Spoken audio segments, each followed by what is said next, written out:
Assalamualaikum warahmatullahi wabarakatuh. Nama saya Dwi Cahyani Setianingrum dengan NPM 11211689, kelas K321 MNR, dengan mata kuliah Metodologi Penelitian dengan dosen pengampu Bapak Randi Napitupulu SHMH. Pada kesempatan di video kali ini saya akan mempresentasikan untuk memenuhi tugas evaluasi tengah semester mata kuliah Metodologi Penelitian. Pada kesempatan kali ini saya memilih judul yaitu adalah analisis hubungan industrial dalam kasus pemecatan tidak hormat terhadap pekerja yang mengalami kecelakaan kerja.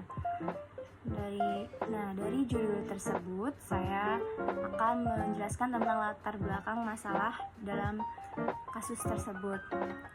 Pertama, dalam kasus ini Alan mengalami kecelakaan kerja ketika dia sedang mengerjakan perbaikan kabel listrik yang rusak dan jatuh dari ketinggian.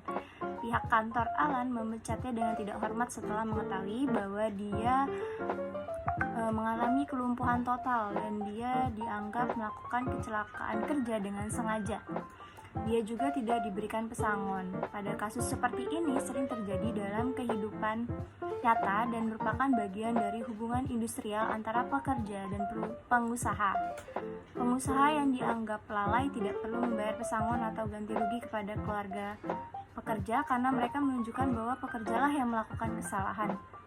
Untuk itu, ada beberapa faktor komponen yang membentuk fondasi masalah dalam kasus ini. Yang pertama adalah kondisi kerja dan keselamatan kerjanya. Pada kasus ini, kecelakaan kerja menunjukkan potensi masalah dengan sistem keselamatan kerja di tempat kerja. Pekerja yang melibatkan pemeliharaan kabel listrik mati sangat berbahaya. Dan penanganan kecelakaan kerja harus menjadi prioritas utama. Yang kedua itu dalam perlindungan pekerja. Dalam kasus ini, ketika terjadi kecelakaan kerja, ada pertanyaan tentang sejauh mana etika dan hukum melindungi pekerja di tempat kerja. Pemecatan tanpa hormat setelah kecelakaan juga menunjukkan kemungkinan pelanggaran hak-hak yang seharusnya diberikan kepada pekerja. Yang ketiga ada tanggung jawab perusahaan. Di kasus ini, apakah perusahaan bertanggung jawab atas keamanan dan kesejahteraan pekerjanya jika mereka memecat pekerja dengan alasan tidak hormat? Yang keempat ada aspek hukum dan etikanya. Dalam kasus ini ada perbedaan pendapat antara perusahaan dan karyawan tentang penyebab kecelakaan. Ini menunjukkan betapa pentingnya analisis hukum dan etika untuk menilai kebenaran dan keadilan, dan untuk menentukan apakah perusahaan telah bertindak secara etis dan sesuai dengan hukum dalam penanganan konsekuensi kecelakaan kerja di kasus ini. Yang kelima ada dampak pada hubungan industrial. Hubungan industrial yang dibangun di atas kepercayaan dan saling menghormati dapat terganggu, yang dapat menyebabkan konflik lebih lanjut. Dari kasus ini, penelitian dapat lebih mendalam mengeksplorasi elemen-elemen ini dan memberikan wawasan yang lebih baik tentang masalah yang muncul dalam hubungan industrial antara pekerja dan perusahaan melalui analisis latar belakang masalah ini. Dan selanjutnya saya akan membahas tentang pokok permasalahannya. Pada pokok permasalahannya dari kasus di atas melibatkan beberapa aspek hubungan industrial antara pekerja dan pengusaha.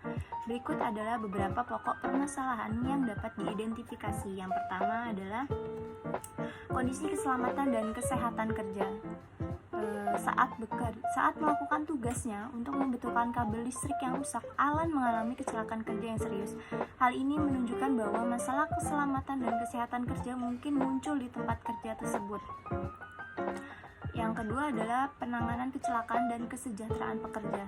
Alan lumpuh total setelah kecelakaan. Alan dipecat dengan tidak hormat tanpa pesangon atau ganti rugi, menunjukkan kurangnya perhatian dan empati terhadap kondisi kesejahteraan pekerja yang mengalami kecelakaan.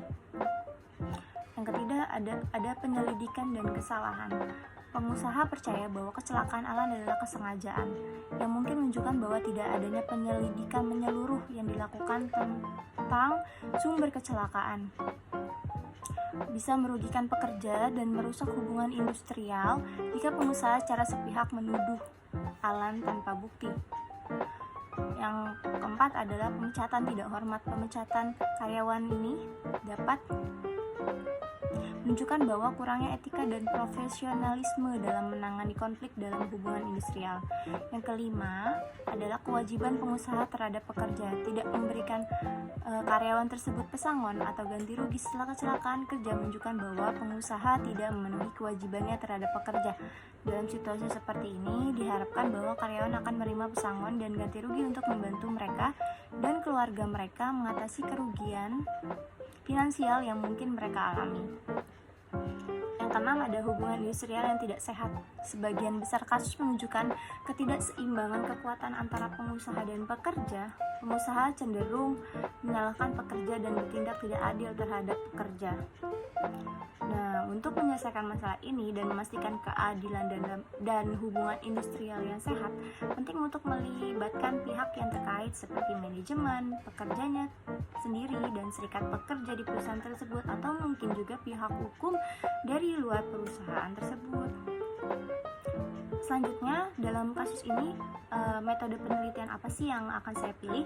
Yaitu adalah metode penelitian kuantitatif. Dan kenapa sih saya memilih metode penelitian ini adalah berikut ini adalah alasan mengapa saya menggunakan metode penelitian kuantitatif untuk situasi di atas. Yang pertama adalah mengumpulkan data dalam jumlah yang banyak. Penelitian kuantitatif cocok untuk meneliti masalah yang memiliki populasi luas dan memerlukan pengumpulan data yang banyak. Yang kedua adalah menguji hipotesis. Penelitian kuantitatif cocok untuk menguji hipotesis yang jelas. Tiga adalah mengukur interaksi hubungan antar variabel. Penelitian kuantitatif dapat digunakan untuk mengukur interupsi antar variabel-variabel yang berbeda. Demikian dalam kasus di atas, penanganan metode penelitian kuantitatif akan memungkinkan untuk mengumpulkan data dalam jumlah yang banyak, menguji hipotesis, dan mengukur interaksi hubungan antar variabel secara lebih efektif. Mungkin itu saja yang dapat saya jelaskan, kurang lebihnya mohon dimaafkan. Terima kasih. Wassalamualaikum warahmatullahi wabarakatuh.